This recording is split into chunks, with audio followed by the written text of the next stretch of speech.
독자 세력화 나선 이준석, 보수 20년이 뒤처졌다라고 얘기를 했습니다. 이준석 전 대표 책을 지금 출간을 했죠. 그럼 출간을 하고 독자와의 순회 만남, 지금 전국을 돌면서 지금 이 독자들과 만남을 갖고 있는데 천하용인과 플랫폼 정치를 좀 하려는 실험도 하고 있다라는 겁니다. 여기서 지금 독자와의 순회 만남에서 보수가 20년 뒤처졌다라고 얘기를 했다라는 건데 이 얘기만 했을까요? 좀 더 얘기 들어보고 오시죠. 김기현 대표가 이제 대표가 된 다음에 한 2주 사이에 당 지지율이 추락하고 있습니다. 어떻게 해야 된다고 보십니까? 라는 질문을 거의 매일 하루에 한두 번씩 받습니다. 근데 일관되게 제가 답변하는 거는 잘 모르겠습니다입니다. 보수 정당이 국민들의 지지를 받는 방법으로 제 나름의 방법을 이야기한 겁니다. 세대적으로 확장해야 된다. 지금까지는 대한민국에서 정치하는 세력들이 지역 기반으로 정치를 많이 했죠. 근데 제가 봤을 때는 보수 정당이 그 구도로 가가지고는 전혀 이길 수 있는 방법이 없습니다. 네, 이준석 전 대표 지역 구도로 가서는 보수가 이길 수가 없다라고 지금 얘기를 했습니다. 그러면서 또 무슨 얘기를 했냐? 집권 후의 정책 방향이 지금 자기가 볼 때는 잘못돼서 20대가 지금 떠나고 있는 거 아니겠느냐, 지지율이 떨어지는 거 아니겠느냐라고 얘기를 했는데 김광삼 변호사님. 네. 이준석 전 대표의 본인만의 진단 어떻게 보십니까? 맞다고 보세요? 저는 어느 정도 맞다고 봐요. 이준석 대표가 이제 여러 가지 이제 국민의 힘과 어떤 정체성 이런 면에서 좀 다른 면이 많이 있고 좀 과도한 측면이 많이 있었죠. 특히 이제 전당대회에서 천하용인이라고 해서 자신의 이제 아바타를 내세웠는데 결국 실패했지 않습니까? 네. 그러면 사실은 지난 전당대회에서 본인이 좀 판을 흔들려고 그랬어요. 그리고 존재감을 내세우려고 했는데 결국 국민의힘의 당원들은 이준석 대표의 손을 들어주지 않았잖아요. 그러면 그거에 대한 본인도 겸허한 성찰을 해야 한다고 봅니다. 이제 그렇지만 이준석 대표가 하는 이야기랄지 어떤 과도한 측면이 좀 있지만 사실은 들어야 할 쓴소리도 상당히 있다고 봐요. 특히 이번 책 출간과 관련해서 한 얘기 중에 하나가 네. 이제 세대적인 어떤 혁신, 그러니까 세제를 좀 확대를 해야 한다는 거고 그다음에 어떤 지역적 구도 이런 것들을 좀 타파해야 한다. 근데 사실 이런 얘기는 뭐 이제 지금 하는 얘기 아니고 몇십 년부터 맨날 했던 얘기잖아요. 그렇지만 이제 원론적 이야기지만 이준석 대표 이런 이야기를 제가 볼 때는 국민의힘이 좀 귀담아 들여야 한다고 생각을 하고요. 이제 문제는 그런 거잖아요. 이제 김기현 대표 체제로 왔는데 이게 다 윤심 일색이단 말이에요. 친윤 일색이기 때문에 과연 이대로 가면 총선에서 승리할 수 있겠느냐. 이제 이런 우려는 상당히 있을 거예요. 보수층에서는. 그럼 이걸 어떻게 할 것이냐. 특히 이제 공천에 있어서 가장 중요한 문제 아니겠습니까? 그러면 아까 이준석 대표 얘기한 것처럼 세대를 확대하고 그다음에 지역구도를 타파하기 위한 것들, 그다음에 이제 탕평적인 측면이 좀 이루어져야만이 뭐 국민들이 호응하지 않을까 싶습니다. 그래서 이것이 김기현 대표 체제의 가장 큰 과제다 이렇게 봅니다. 네. 지금 이준석 전 대표에게 좀 귀담아 들을 부분도 있지 않느냐라고 말씀을 주셨는데 윤경호 위원님.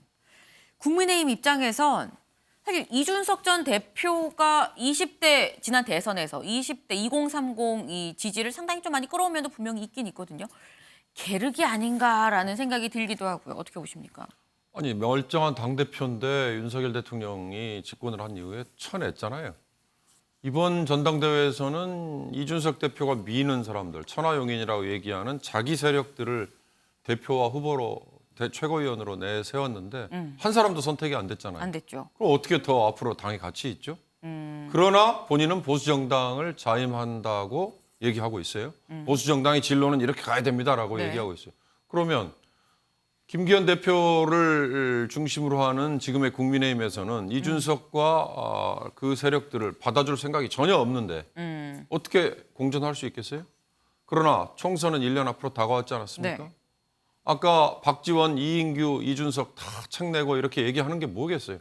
내년 1년 총선 앞두고 지금 제 존재를 알려주고 싶은 거 아니에요? 다 보이지 않습니까? 그러면 무슨 방법이 있을까? 저는 이준석 대표가 너무 저렇게 고고한 얘기를 하고 다니면 동시에 현실에 발을 붙이고 지금 국민의힘에서 나와 내 세력이 받아들여지지 않았다라고 한다면 과감히 저는 당을 새로 만들어서 지금 20대 지지율이 국민의힘의 20대 지지율이 추락하고 있다면서요. 네. 뭐 여러 분석들을 해주셨습니다. 다 들어있어요. 제가 보기에 최근 2주 사이에 지지율 추락은 강제징용 해법 일본에 대해서 우리가 자존심 별로 뭉개가면서까지 이렇게 해야 되느냐라는 반감 하나. 그리고 주 최대 69시간까지 일을 해야 돼? 이거 정말 직장의 문화를 대통령이 아는 거야? 라는 20대들의 반발. 뭐 이런 거 아니에요? 이런 것들이 계속해서 이어진다면 모르지만 그렇지 않다면 국민의힘은 다시 만회할 수 있겠죠. 이런 여러 가지 상황들을 이준석 대표가 대변을 할 수 있다면 저는 조금 더 용감하게 정당을 새로 만드는 게 오히려 대한민국 정치 발전에 더 기여를 할 수 있다고 봅니다. 만약에 이준석 대표가 지금의 여당 내에서 정말 용감하게 자기 세력들을 끌고 당을 만들어서 지금부터 노력을 해 나간다면 네. 지금 이재명 대표에게 반발하고 있는 민주당의 비명계도 전 용기를 얻어서 나올 수 있지 않을까.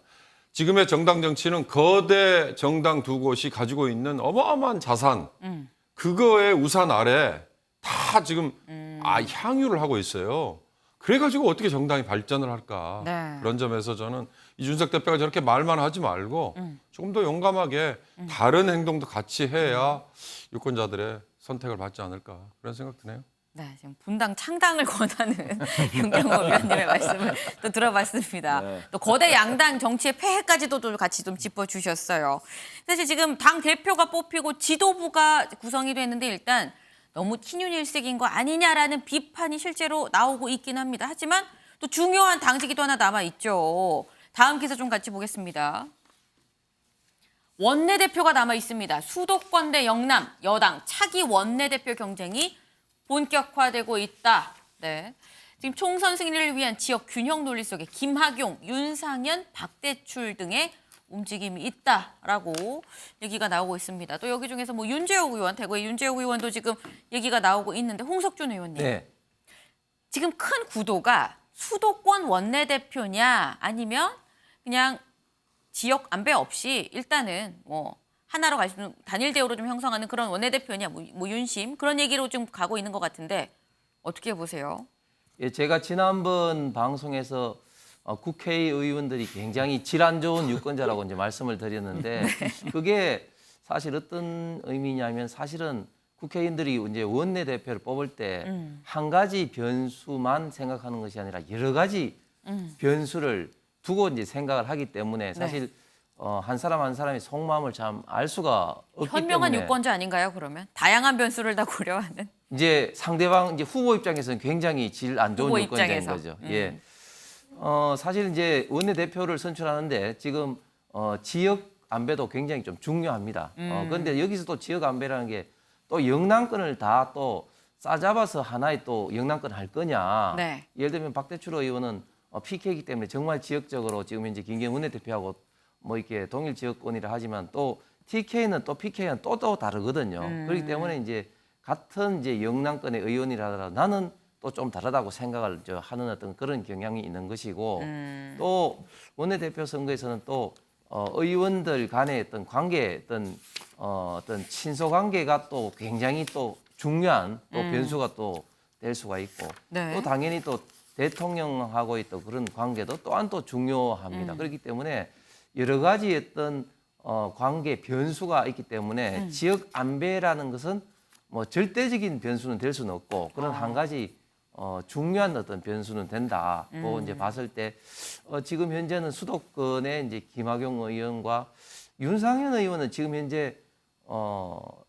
당 대표 선거에서 떨어졌기 때문에 지금 명시적인 좀 활동은 조금 하고 있지 않은 그런 어떤 형편입니다. 지금 수도권에서는 김학용 의원이 굉장히 지금 활동을 많이 하고 계시고 네. 범영남권 PK에는 지금 박대출 의원 그리고 TK는 윤재욱 의원이 굉장히 지금 활동을 열심히 하고 계신데 네.